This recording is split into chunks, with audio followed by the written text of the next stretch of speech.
धर्म जीवन व्यवहार का कोड है, तो क्या एक धर्म किसी के प्रति हिंसा का कारण बन सकता है? क्या सच में हिंदू असहनीय हैं? ज्ञान का प्रसार करके हम नफरत फैलाने वालों का मुकाबला तो कर सकते हैं, लेकिन क्या हम उन हिंदुओं के लिए भी ऐसा कर सकते हैं जो अक्सर अपमान और दुर्व्यवहार का विभिन्न रूपों से सामना करते हैं? क्या आपने कभी सोचा है इस तरह के अपमान का स्रोत क्या है और क्यों है? क्या इसे सिर्फ नफरत का नाम दे दिया जाए जो लोग अपने दिलों में रखते हैं, या यूं कहें कि वर्ल्ड कम्युनिटी की सीमित समझ ने सनातन धर्म के मूल्यों को जकड़ रखा है? सबसे शिक्षित धार्मिक समूह होने के बावजूद भी हिंदुओं को कैथलिक, यहूदी और ईसाई धर्म के लोगों जितना मान नहीं दिया जाता। परंतु ये समझना मुश्किल होता जा रहा है कि आखिर लोगों की मानसिकता हिंदू धर्म के विरुद्ध इतनी उखड़ी हुई क्यों है। अमेरिका में हिंदू मंदिरों में तोड़फोड़ की गई। 1980 और 90 के दशक में अमेरिका के एक hate group the dot busters द्वारा न्यू जर्सी में हिंदुओं पर खुलेआम हमले किए गए। विदेश और भारत के अंदर विंस्टन चर्चिल और चार्ल्स डिकेंस से लेकर हाल ही की घटनाओं तक जो हिंदुओं को नुकसान पहुंचाने का ट्रेंड है, वह सिर्फ इसलिए है क्योंकि हिंदू थोड़े पुराने और प्रकृति में व्यवस्थित हैं। इस बात को नकारा नहीं जा सकता कि सनातन धर्म सबसे प्राचीन धर्म है, परंतु दुर्भाग्यवश हिंदुओं को लगातार अपने मान्यताओं पर लज्जित होना पड़ता है। उन्हें आज भी गाय और गोमूत्र जैसे चीजों के लिए उपहास और अपमान का सामना करना पड़ता है। जिन गायों की पूजा करने पर आज लोग हिंदुओं का मजाक उड़ाते हैं, वे इस बात से बिल्कुल अनभिज्ञ या अपरिचित हैं कि सबसे पहली गाय समुद्र मंथन के समय अवतरित हुई थी, जिसका नाम कामधेनु गाय था। उसकी चमत्कारिक शक्तियां और उसके दर्शन मात्र से सब दुख दूर हो जाते थे। लेकिन एक ग्लोबल कम्युनिटी के रूप में अक्सर हम इस व्यापक परिप्रेक्ष्य को समझने में विफल रहते हैं। यहाँ तक कि भारतीय किसान कृषि के क्षेत्र में पूरे विश्व में सर्वोपरि था, तो इसका कारण केवल और केवल गाय थी। भारतीय गाय के गोबर से बनी खाद ही कृषि के लिए सबसे उपयुक्त साधन था। आज भी उसे खाद के तौर पे इस्तेमाल किया जाता है। मेडिकल पर्पस के लिए एनिमल यूरिन का उपयोग प्राचीन काल में किया जाता था, और अब इसका उपयोग ट्रेडिशनल मेडिकल सिस्टम के लिए कोई नई बात नहीं है। मॉडर्न मेडिकल सिस्टम भी एनिमल यूरिन का उपयोग करता है। एस्ट्रोजन रिप्लेसमेंट की दवा प्री मैरिन घोड़े के यूरिन से बनाई जाती है।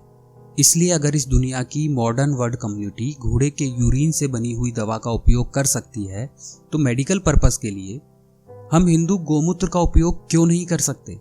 योग और आयुर्वेद में हिंदू ज्ञान की वजह से दुनिया के कई देशों और समुदायों को बहुत लाभ मिला है।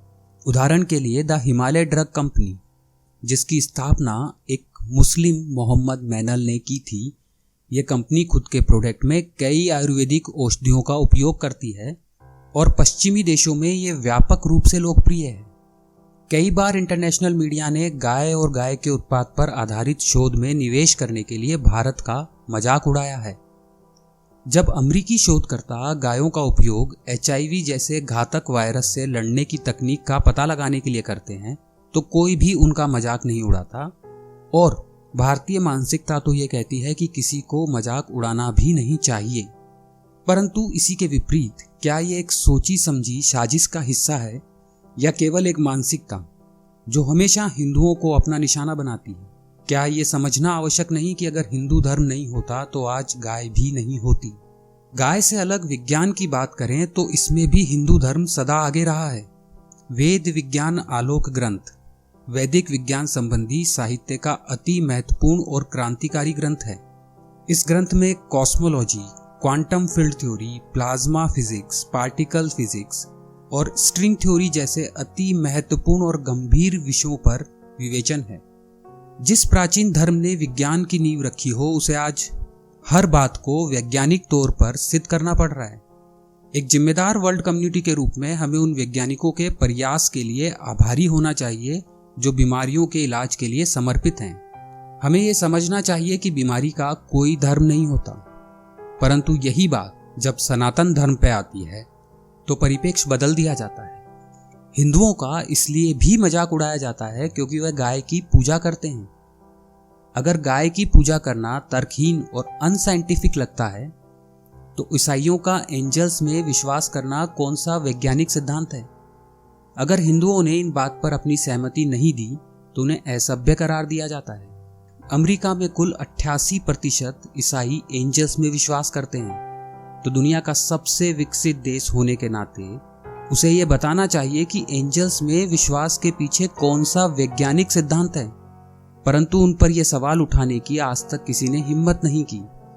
ना तो हिंदुओं और ना ही भारतीय मेन स्ट्रीम मीडिया ने इन एंजल्स पर विश्वास करने के लिए किसी का मजाक उड़ाया। इसके विपरीत वर्ल्ड कम्युनिटी ने गाय में विश्वास को लेकर हिंदुओं को कई बार नीचा दिखाया है। क्या आप जानते हैं कि त्योहारों पर एंजल्स में विश्वास करने से हत्याएं और हिंसाएं तक हुई है, लेकिन ऐसी घटनाएं कभी भी ग्लोबल स्टोरी नहीं बनती है। एक कंसर्न्ड ग्लोबल सिटीजन के रूप में क्या हम नहीं जानते कि सभी धर्मों में कई व्यवहार और प्रथाएं हैं जो विज्ञान द्वारा स्वीकृत नहीं हो सकती, परंतु इसके बावजूद इस दुनिया के सबसे प्राचीन धर्म पर सवाल उठते रहते हैं। वर्ल्ड कम्युनिटी हिंदुओं से ये उपेक्षा क्यों करता है कि वह विज्ञान के माध्यम से अपनी हर क्रिया को सिद्ध करे। विज्ञान को यह नहीं भूलना चाहिए कि हिंदू धर्म की हर क्रिया में, ग्रंथों में स्वयं विज्ञान की छवि दिखती है। इसके अलावा हमें यह भी नहीं भूलना चाहिए कि धर्म और विज्ञान दोनों ही खतरनाक या फायदेमंद हो सकते हैं। यह सब उस व्यक्ति के इरादों पर निर्भर करता है जो उनका उपयोग कर रहा है। यदि धर्म दुराचार है तो विज्ञान भी दुराचार है। सच्चा धर्म ना तो नियम आधारित है और ना ही अनुष्ठान आधारित है। हिंदू धर्म विज्ञान के समुद्र में एक नदी है और नदी का काम कभी भी ये नहीं होता कि वो समुद्र का बोझ उठाए,